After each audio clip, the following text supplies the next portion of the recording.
Avant de plonger dans cette histoire incroyable, pensez à vous abonner à la chaîne et à activer la cloche. Ici, chaque récit a quelque chose à dire, et vous ne voudrez pas en manquer un seul. Le gratte-ciel d'Alexander Whitman, au cœur de Manhattan, reflétait les derniers rayons du soleil. Dans la salle de conférence vitrée, le millionnaire PDG observait calmement les documents étalés devant lui.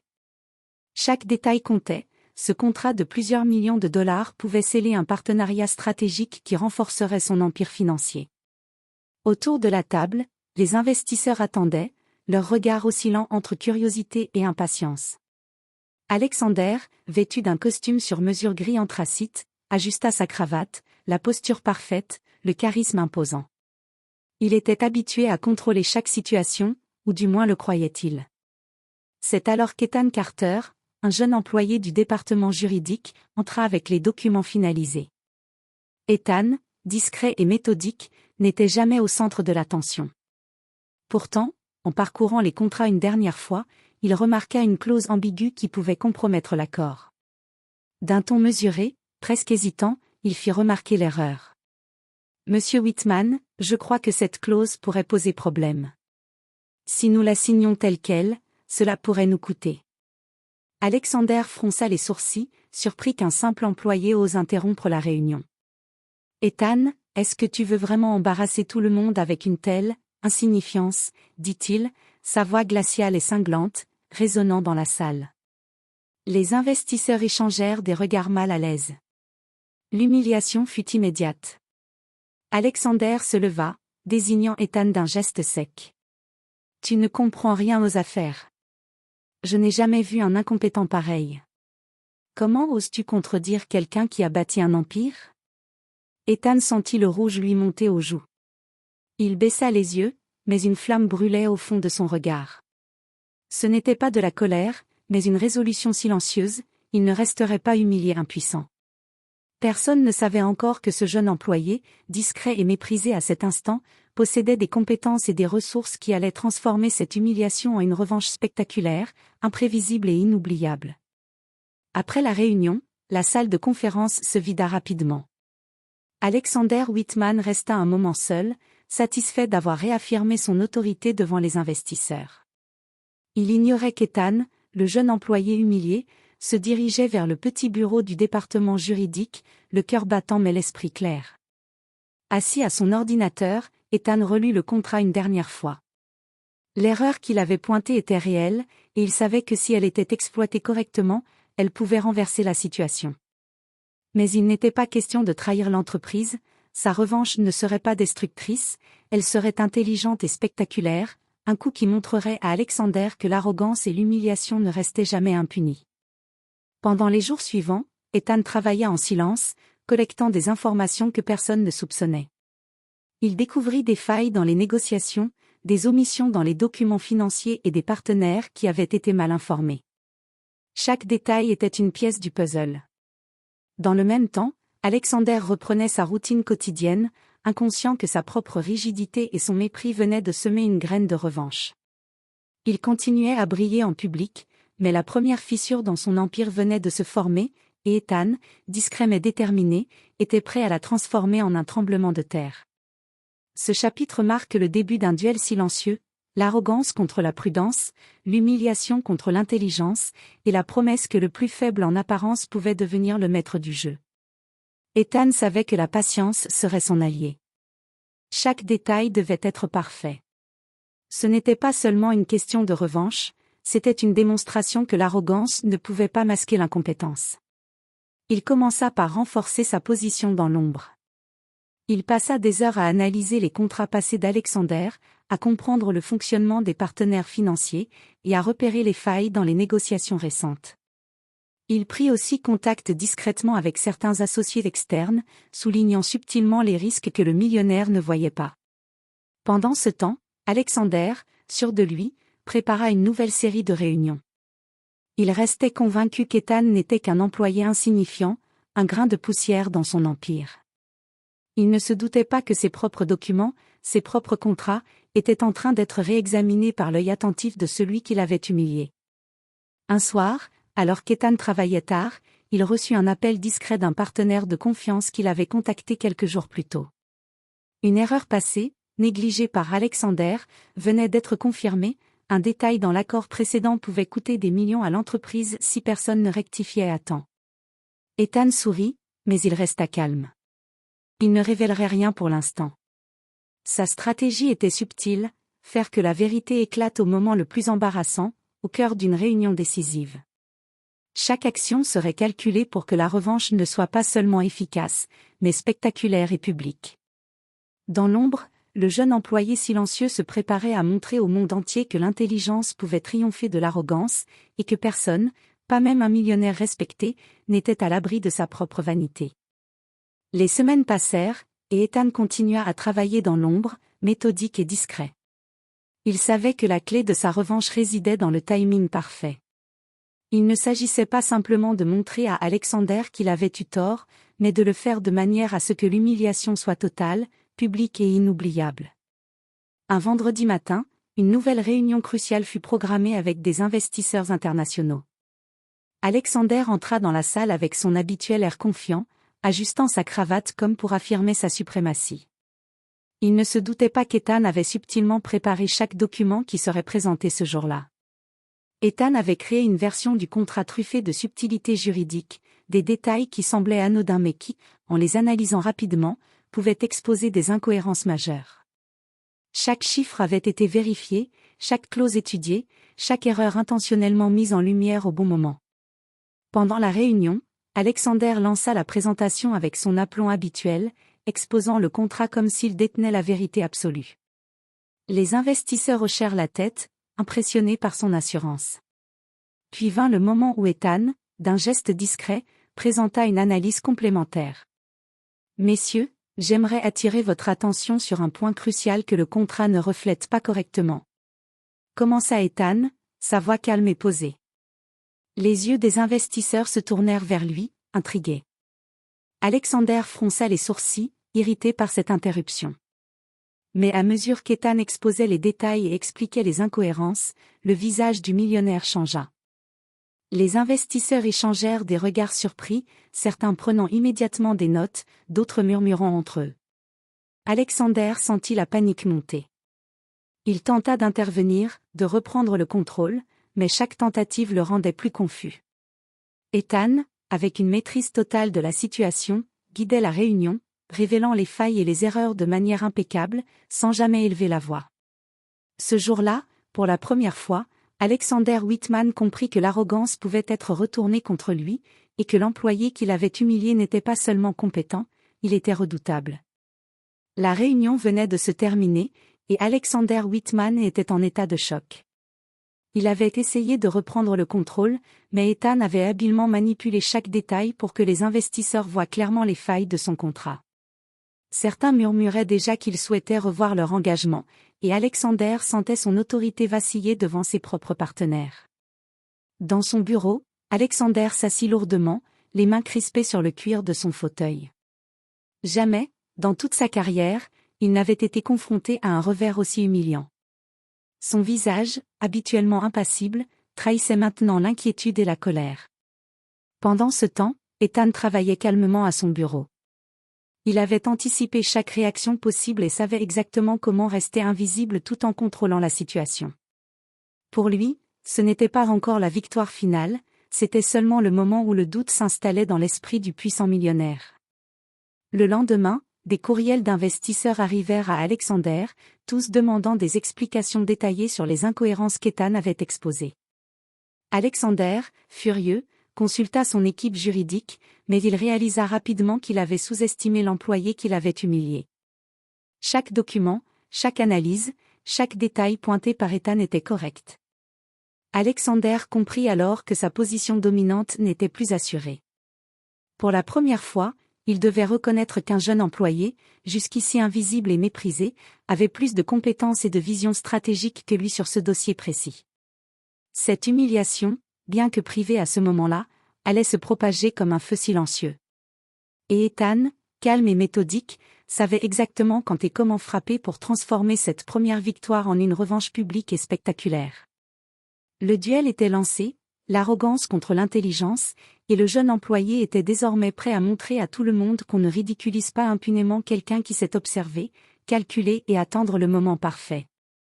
Quelques jours plus tard, une nouvelle réunion fut organisée, cette fois avec la présence de tous les investisseurs clés et de plusieurs médias financiers présents pour couvrir le partenariat stratégique. Alexander Whitman entra dans la salle avec son assurance habituelle, mais une tension subtile flottait dans l'air. Il sentait que quelque chose avait changé depuis la dernière rencontre, mais il n'aurait jamais imaginé l'ampleur de ce qui l'attendait. Ethan, toujours discret, avait préparé méticuleusement chaque détail. Les documents, présentés par les assistants d'Alexander, contenaient des annotations invisibles aux yeux de tous sauf aux experts. Ethan savait exactement comment attirer l'attention sur les failles du contrat sans jamais se montrer directement provocateur. Au moment critique, il demanda à intervenir. Sa voix calme résonna dans la salle. Avant de signer définitivement, j'aimerais attirer votre attention sur certains points qui n'ont pas été correctement pris en compte. Les investisseurs se penchèrent, intrigués.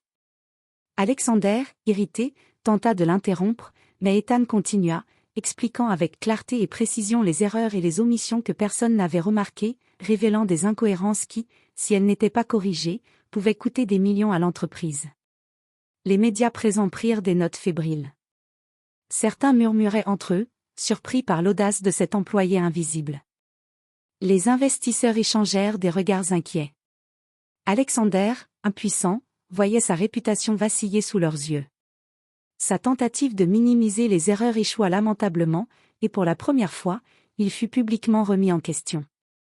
Ethan, avec un calme impeccable, observait la scène se dérouler exactement comme prévu. L'humiliation, jusqu'ici privée, devenait publique et inoubliable. Alexander comprit qu'il avait sous-estimé la puissance du calme et de la précision, et qu'un simple employé pouvait, sans élever la voix, le surpasser et le faire tomber de son piédestal. À cet instant, Ethan savait que ce n'était que le début. La revanche complète, spectaculaire et définitive, n'était pas encore terminée. Le véritable plan allait se révéler au moment où Alexander s'y attendrait le moins. Alexander Whitman était de retour dans son bureau, entouré de son équipe la plus proche. Le sentiment de contrôle qu'il avait toujours eu semblait s'échapper de ses mains. Il relisait les rapports de la réunion, chaque ligne lui rappelant publiquement son humiliation. Les investisseurs, d'après les comptes rendus, posaient maintenant davantage de questions à Ethan qu'à lui-même. La colère d'Alexander grandissait, mais il savait qu'une réaction impulsive ne ferait qu'aggraver la situation. Il commença alors à planifier sa contre-attaque, discréditer Ethan. Il convoqua ses assistants et leur ordonna de trouver la moindre erreur dans le travail de ce jeune employé. Chaque document, chaque mail, chaque note devait être passé au crible. Mais Ethan, prévoyant, avait déjà sécurisé son terrain.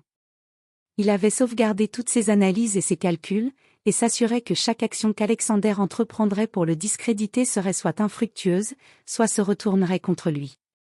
Dans les jours qui suivirent, Alexander tenta subtilement de reprendre le contrôle lors de petites réunions internes.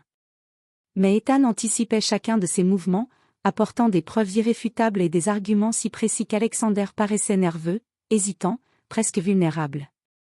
Pour la première fois, le millionnaire réalisa que l'arrogance ne suffisait pas pour gouverner une situation complexe.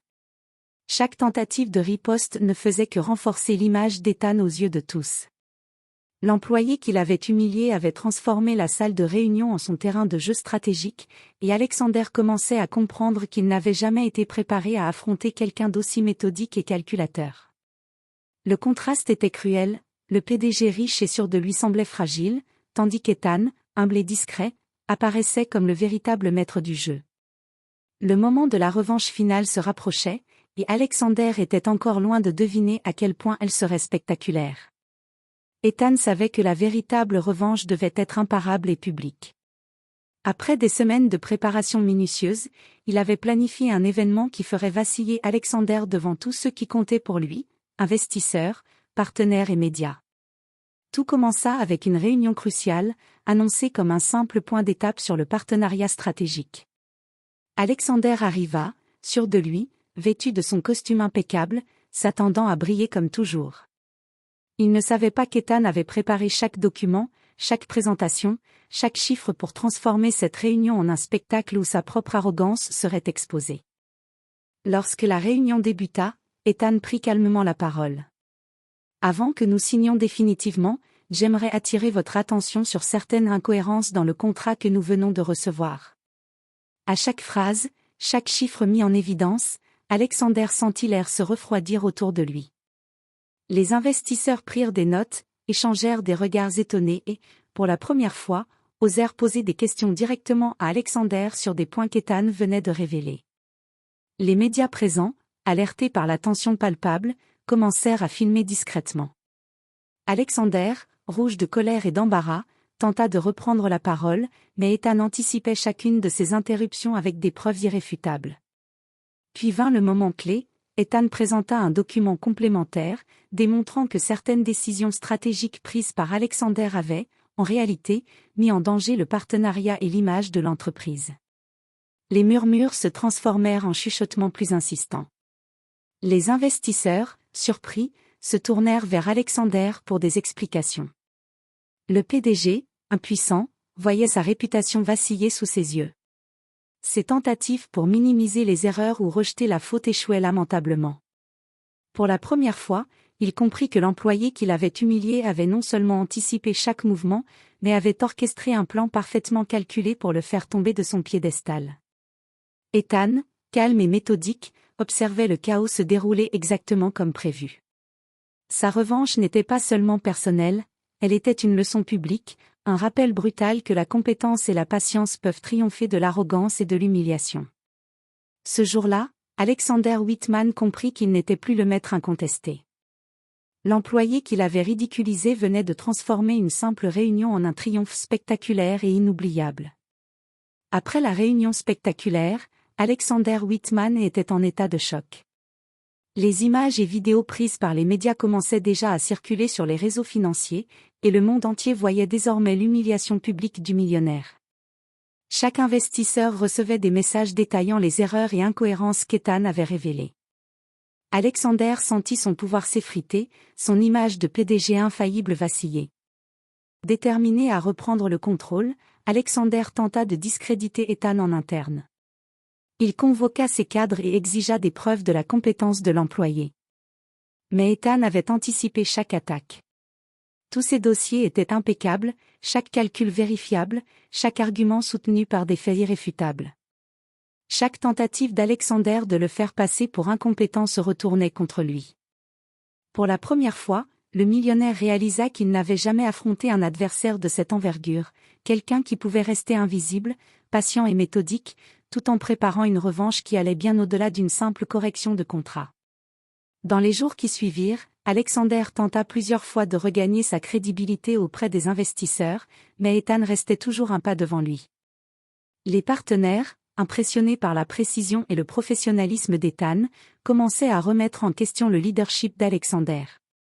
Le jeune employé avait transformé l'humiliation initiale en une leçon de stratégie et d'intelligence, démontrant que le respect ne se réclame pas par la position ou la richesse, mais se gagne par la compétence et la maîtrise. Alexander, furieux mais conscient de sa défaite, comprit que sa chute n'était pas terminée. Ethan n'avait pas seulement exposé ses erreurs, il avait renversé la dynamique du pouvoir, et chaque mouvement futur du PDG serait désormais observé avec une précision redoutable. Ce fut un tournant décisif, l'arrogance n'avait plus sa place, et la revanche d'Ethan continuait de s'écrire, invisible mais implacable. Ethan savait que la victoire totale nécessitait un événement décisif, un moment où Alexander Whitman serait humilié devant le monde entier, de manière irréversible. Il ne s'agissait plus seulement d'investisseurs ou de réunions internes, il fallait que toute la sphère médiatique financière voie la chute de l'arrogance face à la compétence. Le jeune employé prépara un dossier complet, rassemblant toutes les erreurs passées d'Alexander, chaque omission stratégique, chaque mauvaise décision prise sous son impulsivité et son orgueil. Mais il alla plus loin, il y ajouta des preuves de sa propre contribution indispensable à l'entreprise, démontrant que ce n'était pas le PDG mais lui qui avait sauvé plusieurs accords majeurs. Le moment choisi fut une conférence internationale sur l'investissement, avec journalistes, partenaires financiers et investisseurs du monde entier présents. Alexander, confiant comme toujours, entra sur scène, prêt à briller devant l'élite économique. Ethan prit la parole à un moment stratégique, invité à présenter un rapport technique sur les contrats en cours. D'un ton calme et assuré, il révéla les incohérences majeures, les décisions hasardeuses et les risques que les investisseurs n'avaient jamais remarqués. Chaque point était illustré par des graphiques précis et des documents vérifiables. Le silence se fit dans la salle. Les caméras captèrent chaque réaction. Alexander tenta de reprendre la parole pour minimiser les révélations, mais Ethan l'anticipa parfaitement. Ses réponses étaient précises, claires et indiscutables. Les investisseurs applaudissaient intérieurement, impressionnés par la maîtrise et le professionnalisme du jeune employé. À ce moment précis, Alexander comprit qu'il n'était plus le maître de la situation. Sa crédibilité, bâtie sur des années de succès et d'arrogance, s'était effondrée en quelques minutes. Les journalistes prirent des notes, filmant chaque détail, et le monde entier allait bientôt assister à cette humiliation publique. Ethan, toujours calme, observa la scène avec satisfaction. Sa revanche était complète. L'employé méprisé, humilié par le millionnaire quelques semaines plus tôt, venait de transformer l'arrogance en défaite, avec une élégance et une stratégie qui laissaient Alexander sans défense. Ce fut l'apogée de la revanche. Alexander Whitman, autrefois intouchable, venait de tomber face à celui qu'il avait cru insignifiant.